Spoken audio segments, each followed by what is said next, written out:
confidence is there. Hope is back for Nigeria.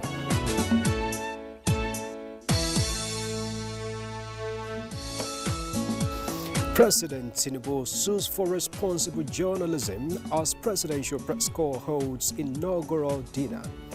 And what changes in the NYC scheme following reform? Hello, this is Executive Recap on the NTA. Let's take you on a journey back in time to look at top events around the presidency in the outgone week. I am Musbaut and Wahab. Thank you for remaining with us.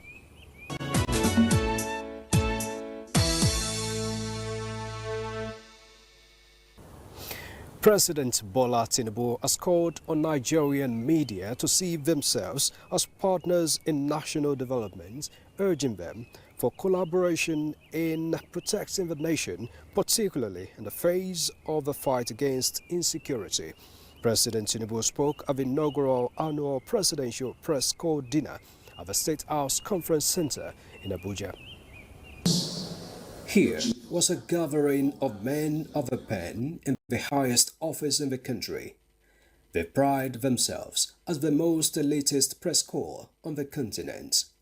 And this night, the news writers and tellers around the presidency are making the news themselves with this social get-together with the first family. It was a night to relax and also to reward excellence in various sectors. A captain of industry, Aliko Dangote, is among the recipients of non-membership award for his bold investments in the oil sector, while FCT Minister Nyesom Wike was honored for driving fast-paced infrastructure developments in the capital city. NTA's Nicholas Okechukwu won Long Service Media Award along other members of the Corps. My colleagues in the Press Corps remain committed to the Nigerian project and to supporting your renewed hope agenda through professional reporting. We believe that responsible journalism strengthens institutions, attracts domestic and foreign investment, and builds public confidence. We therefore pledge to continue to report the activities of this presidency with fairness and rigor. And President Bola Tinubu, a media entrepreneur himself, becomes the grand patron of the Corps. I especially want to appreciate each of you for your tireless efforts in covering the State House and keeping Nigeria informed about the activities of our administration. The president acknowledged the role of the media in the struggle for the country's independence and in nurturing its democracy so far. He conversed continual commitments in this regard, even as he pointed to some inconsistencies in the editorials. One day I read in the headline that I said Tinubu scores big in the economy and Nigerian economy is expanding. The very next day, the same newspaper turned to another page. I saw the backline. I encountered another headline. Nigeria's economy falters as Tinubu loses grip. On state affairs, President Tinubu recounted progress and gains of his reforms in various sectors, while also seeking the collaboration of the media, particularly in the fight against insecurity. At the time when our nation is tackling security threats, neutralizing thousands of criminal elements, and rescuing hostages, the media should not become amplifier for those who wish to harm us. The media must resist the temptation of becoming megaphones for terrorists and kidnappers. We must protect our nation. Our democracy is a preferred system of government. Why? Because you as pressmen have the opportunity to criticize, to advise, to caution, to warn, and even to insult without having midnight knocks. You dare it under a totalitarian government, and you know where you end up, you and your families. It is important for all of us to know that the media's role is to help to build and unite this country, not to report in a way and manner that seeks our division. At a time when misinformation and divisive narratives can spread so rapidly, we must continue to champion responsible communication and the values that unite us as a people. Let me, at this juncture, express our profound appreciation on behalf of the Nigerian media and on behalf of the State House Press Corps, the appreciation of all of you to President Bola Ahmed Tinubu for his steadfast commitment to democratic governance, transparency, and engagement with the media as a whole. The President's presence here tonight at this inaugural event underscores the importance his administration attaches to the role that the press plays as a vital partner in nation building. As we gather here this evening, therefore, let us recommit ourselves to the values that sustain democracy, freedom, responsibility, professionalism, mutual respect, and constructive engagement. The Presidential Press Corps dinner is expected to be an annual event.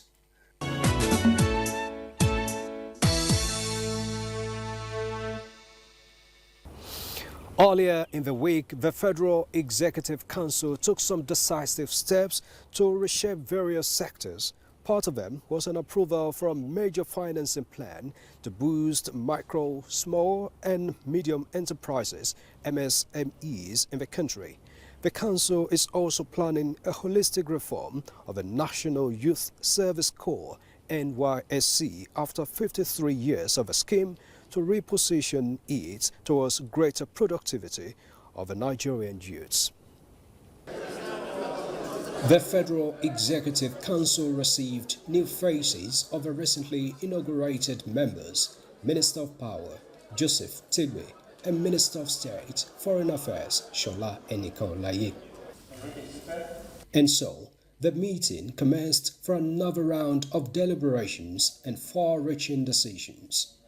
The briefing session chaired by the Minister of Information and National Orientation, Mohammed Idris, reviewed the long list of approvals for various ministries, departments and agencies of the government.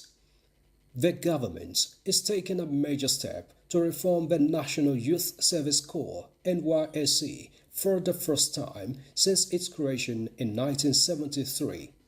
The government says this isn't a bid to reposition the scheme as a civilian-led, skill-oriented, productivity-driven and youth-empowering national institution. The reform is expected to recategorize the NYSC into 11 schemes of agriculture, education, medical, tech and digital, legal, public service, infrastructure, green economy, enterprise, creative economy, as well as paramilitary and security. We want to build an NYSC out of just mobilization of program. We are looking and working for the strong partnership for skill development, job creations, possibility, and national growth. What is important is Mr. President, in his usual bold and courageous way, has taken on this holistic reform of the NYSC, which has never been done in the last 53 years of its establishment. NYSC will be civilian-led with clarity of the fact that we need to build the skill set of our youth to enable them function and support the government in building a $1 trillion economy. The Presidential Advisor on Policy Coordination, Hadiza Bala Usman, also clarified some grey areas regarding the new structure of a scheme. We recognize that NYSC is spread across the whole country, and security is the core aspect of ensuring the safety of our core members. So the safety aspect of our core members still remains with the military, but the operational leadership of the NYSC will be civilian-led. But the security will continue to be anchored and implemented by the Nigerian military.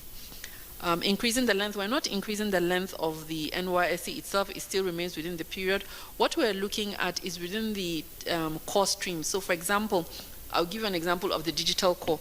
So what we're looking to do with the digital core is to provide our graduates with certifications that will enable them to be self-employed. So there are certain certifications that need to be done over a period of 3 months, some of them over a period of 6 months. So within that period, they will remain in training so that they are not posted for primary assignment if the training requires for them to be in the classroom or for them to join virtually. But importantly is that we want for them to have skills that will enable them to be self-employed.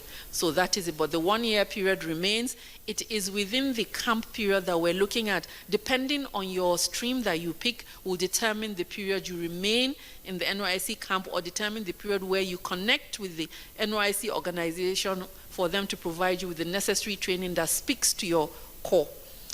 And indeed, as you asked, there would be an amendment to the NYSC bill. Federal Executive Council has approved and directed that the Attorney General of the Federation with the Ministry of Youth reflect all of these amendments that have been approved within the NYSC Act and also the regulations of the NYSC to enable immediate implementation of the Federal Executive Council approval. Ministry of Works got approvals for some projects including 23 road projects across Adamawa, Taraba, Ebonyi, Kwara, Cross River, Kogi, Lagos, Niger and Plateau states have a total cost of 2.078 trillion naira. Meanwhile, the Mokwa, Tegina, Bida, Lambata access road projects of about 400.9 kilometers dualized has been awarded to Dangote for construction under the tax credit arrangement at a cost of more than 1.83 trillion naira. FEC was also notified that the first lot of Abuja, Kaduna, Kano Road, 118 kilometers, 257 billion, is being completed under this administration. Most section of the road was done in reinforced concrete pavement, and at the last section, which is 164 kilometers, in reinforced concrete pavement, is ongoing and will be completed in November. 4 items were approved for the Ministry of Health and Social Welfare.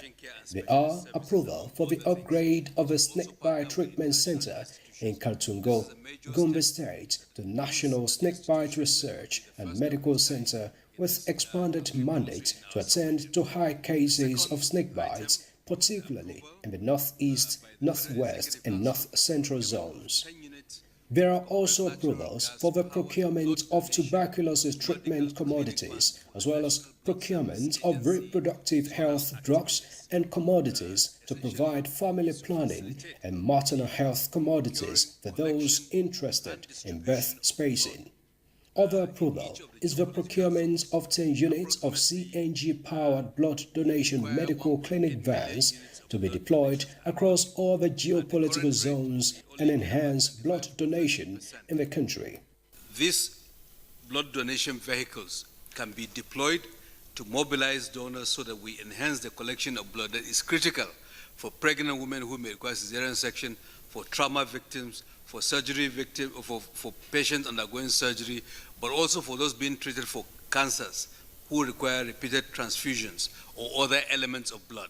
It's part of the effort to build the infrastructure comprehensively for emergency medical services dealing with maternal health. 14 memos were approved for the Ministry of Finance and Coordination of Economy, cutting across measures to reduce transportation costs, agricultural development, a $160 million Islamic Development Bank credit facility for Niger State Solar Energy Development Project and infrastructure financing for the second section of the Sakwato Badagry Superhighway project. The ministry also has approval to support micro, small and medium enterprises in the country. Affordable financing for small businesses. One of it is 200 million euros, and the other one is 500 million US dollars. And this financing will be provided through the Development Bank of Nigeria to provide access to affordable credit, like I said, to these small businesses. Ministry of Marine and Blue Economy got approvals, including the procurement of 2 vessels to address pollution in the country's water bodies and ease shipping and navigation. Minister of Environment Balarabe Abbas stood in for the Minister of Marine and Blue Economy, Boyega Oyetola. This purchase by the Ministry of Marine and Blue Economy is intended to address this issue of pollution in the water bodies of Nigeria, particularly in the ocean, because one of the biggest problems that is being confronted by shippers now globally is the fact that the oceans are getting more and more polluted with plastics and many other pollutants that hinder and sometimes become an impediment to shipping navigation. So the Council today approved the purchase of 2 of these very important boats for Port Harcourt Port in the first instance. They will cost 59,52,640,200 naira, 77 kobo to purchase the 2 vessels, and they are mainly expected to address the issue of pollution in our water bodies, particularly in the ocean, in the creeks, particularly around that port, the Port Harcourt port. For us in aviation, we just had one memo, and it's a short one. We sought Council's approval for the construction and development of the Boko airstrip in Benue State, and it was graciously approved by Council.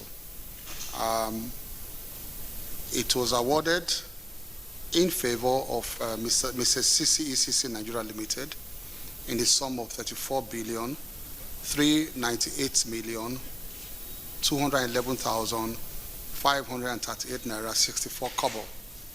Now, the importance of this Boko airstrip is that Boko in particular serves as an important hub for agricultural activities around the Middle Belt, and also in particular for security agencies who have had to search for airstrips and bases to confront the challenges that we're facing around that axis.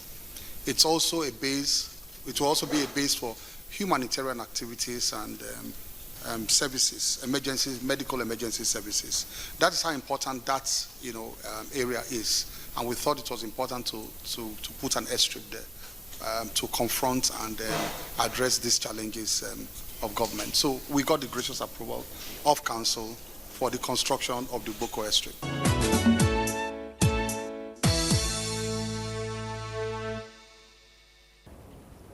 Now, away from that to some politics, as Ekiti State Governor Abiodun Oyebanji has attributed his victory in the recently concluded governorship election to the popularity of President Bola Tinubu in the state and the entire country. The just re-elected governor, in company of a Senate leader, Okweyemi Bamidele, were in the State House to present the certificate of return of the governor to President Bola Tinubu. Abiodun Oyebanji won his re-election for the second term in all the 16 local government areas of Ekiti State. The All Progressives Congress APC candidate polled 319,224 votes, followed at a distance by the People's Democratic Party PDP candidate, who recorded 40,543 votes. The governor thanked President Tinubu for his leadership and support leading to the success in the election. It's not actually my victory, it's Mr. President's victory. I represent him in Ekiti State, and what has happened as a result of the election is just a vote of confidence in his leadership and an expression of appreciation by Ekiti people to Mr. President. So I came to present the certificate of return to him and to express the gratitude and appreciation of Ekiti people to Mr. President. So this is a foretell of what to expect in January. You won a record of being the first person to be re-elected in that state. Yeah. What do you think really worked for you? Well, two things. I don't know if you will believe in grace of God. That's number one. Two, support of the president. Those are the two factors responsible for this. Okay. And we set ourselves a target that we will win in all these 16 local government we did and in all the wards in the state. Not related to your style of governance? Well, the style is a product of Mr. President's leadership. It's all about him and God.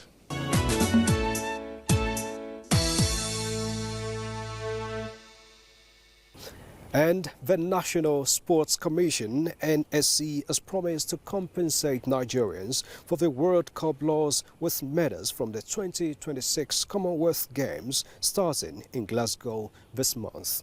The NSC chairman, Shehu Diko, made the commitment when Chief of Staff to the President, Femi Gbajabiamila, on behalf of the President, hosted the Team Nigeria for the Commonwealth Games in the State House, Abuja. The Chief of Staff to the President, who pointed out that the government has played its role in commitment to the preparations of the athletes, urged the team to surpass its best record in the last Commonwealth Games in Birmingham. But most importantly, he urged them to compete fairly while also protecting the values of honor and integrity of a country. Winning is important, but winning clean is more important. Medals are valuable, but integrity is priceless. The glory of victory is only complete when it is achieved through discipline, fairness, hard work, and respect for the rules. I therefore charge every athlete here today, go to Glasgow and compete with courage, but also compete clean. Let your performance be driven by talent, training, discipline, and the Nigerian fighting spirit. Do not allow anyone to mislead you. The NSC chairman, Shehu Diko, sees this outing as an opportunity to make up for the country's non-appearance at the ongoing World Cup. As he says, the National Organizing Committee has taken necessary steps for adequate preparations. For the Glasgow 2026 Games, our approach has been different. Team Nigeria accommodation and games camp arrangement were secured as far back as 2025. National trials has been conducted, local camping has been activated, international exposure and preparations programs have also been pursued to ensure our athletes arrive in Glasgow better prepared, better supported, and better motivated. When the National Sports Commission came on board, already the World Cup ticket is lost. So we did all that we have to do to make sure that we recover and get it done, but unfortunately we couldn't get it there. But we are going to make sure next time it's not happen.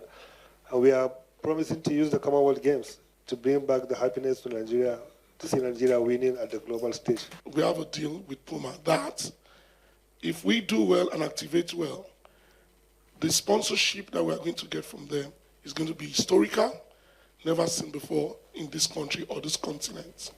So it's a challenge that we're going to. I and my team members promise to represent this country in a good honor and respect.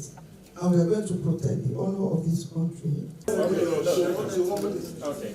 the symbol is that we are going to represent Nigeria with pride. 72 athletes will represent Nigeria in various events of the Games in Glasgow, holding from July 23rd to August 2nd.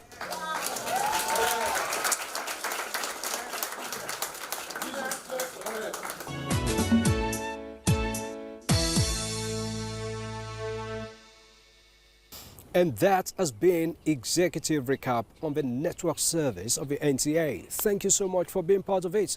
Join us again next week for another edition of the program. I am Muspal and Wahab.